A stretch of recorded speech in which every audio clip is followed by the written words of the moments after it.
స్వాగతం. ప్యూర్ గజ్జే satin sisters. Design చూడండి ఎంత ఎక్సలెంట్గా ఉందో. పెళ్లి కూతురు పెళ్లి కొడుకు ఇలా వచ్చిందనమాట. పళ్ళు వచ్చేసరికి ఇలా వస్తుంది. మీకు బ్యాక్ సైడ్ ఫినిషింగ్ చూడండి ఇలా అయితే ఉంటుంది. యాక్చువల్ కలరు రెడ్ అండి.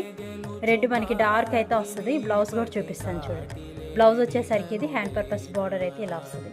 ఫుల్ సాఫ్ట్ అయితే ఉంటుందండి. మీడియం వెయిటే ఉంటుంది. హెవీ వెయిట్ అయితే ఏమి ఉండదు. ఇలా మనకి బార్డర్ అనేది వస్తుంది. మొత్తం థ్రెడ్ జెరీ గోల్డ్ జెరీ అయితే వస్తుంది. Back side finishing premium quality అయితే వస్తుందండి. మిడిల్ అంతా మనకి ఇలా డ్రమ్స్ డిజైన్ అయితే వస్తుంది. మిస్టేక్ వచ్చేసరికి ఇదిగోండి ఎక్స్ట్రా థ్రెడ్ వచ్చింది చూడండి. ఇది ఒక మిస్టేక్. మళ్ళీ ఇక్కడ వైట్ చెంగ్ వైపే వస్తుంది. 2 మిస్టేక్స్ అయితే వచ్చాయి అనమాట. ఇవి వచ్చేసరికి weaving mistake sari sisters. Fresh అయితే కాదు, ప్రీమియం క్వాలిటీ చాలా బాగుంటుంది. మిస్ చేసుకోవద్దు ఈ మ్యారేజ్ సీజన్స్కి. Only 850 free shipping. All India free shipping. ఎవరైనా కొత్తగా చూస్తుంటే ఛానల్ అయితే సబ్స్క్రైబ్ చేసుకోండి. Thank you sisters, thank you.